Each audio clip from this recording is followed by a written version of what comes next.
Это видео представляет собой обновление рабочего процесса создания улучшенных размеров основы одежды для непосредственного лепки по сравнению с предыдущими, которые я показал для этого. Я буду использовать новую функцию FaceSets, которая включена в версию Blender 2,83. В предыдущем видео я показал, как создавать базовые измерения, извлекая маску и коробку, моделируя базовую сетку, а затем обертывая ее в термоусадочную пленку на исходную скульптуру, чтобы вернуть детали. И у того, и у другого есть свои плюсы и минусы. Но чего им обоим не хватает, так это способности свободно переделывать объект в этом видео. Я хочу показать тебе более идеальный способ создания базового пюре для более свободного лепки кусочков ткани. Чтобы создать базовое пюре, нам нужно дублировать объект Body и перейти в режим Scope с последней маской. Тогда мы можем замаскировать области, которые должны быть футболкой. Это снова будет намного проще, если ты используешь Xmirror. Как только ты будешь доволен замаскированными областями, используй новое меню маскирующего круга с ярлыком A и инвертируй маску.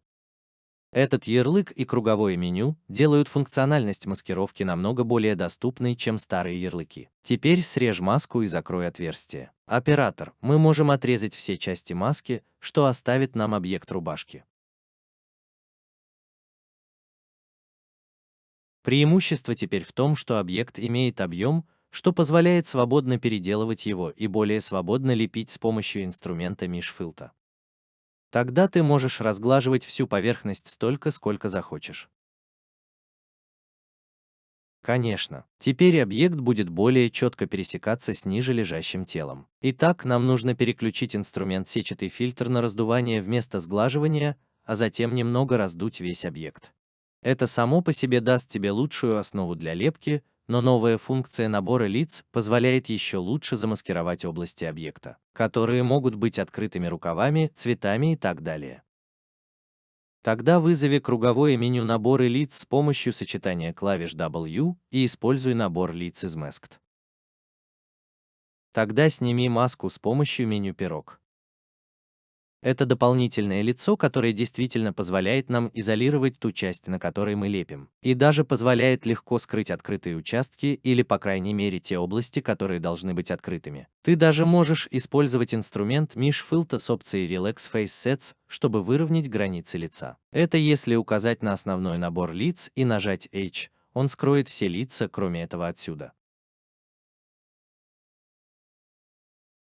Ты можешь свободно лепить объект и даже переделывать его, просто видя части поверхности. Тебе нужно просто убедиться, что при повторном измерении используются наборы граней, чтобы сохранить их.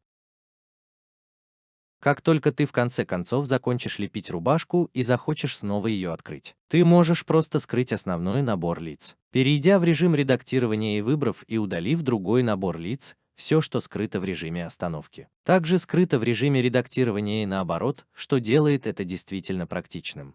В качестве альтернативы ты также можешь снова использовать функцию извлечения маски, чтобы получить этот чистый внешний контур вокруг границы. Просто спрячь один из наборов лиц и замаскируй все, что видно. Тогда сними маску. Это даст тебе более чистый конечный результат, но я могу рекомендовать использовать это только после того, как ты закончишь лепить кусочки ткани. Или, по крайней мере, закончишь блокировать общие формы и объемы с помощью набора. Давай вернемся к остальным видео.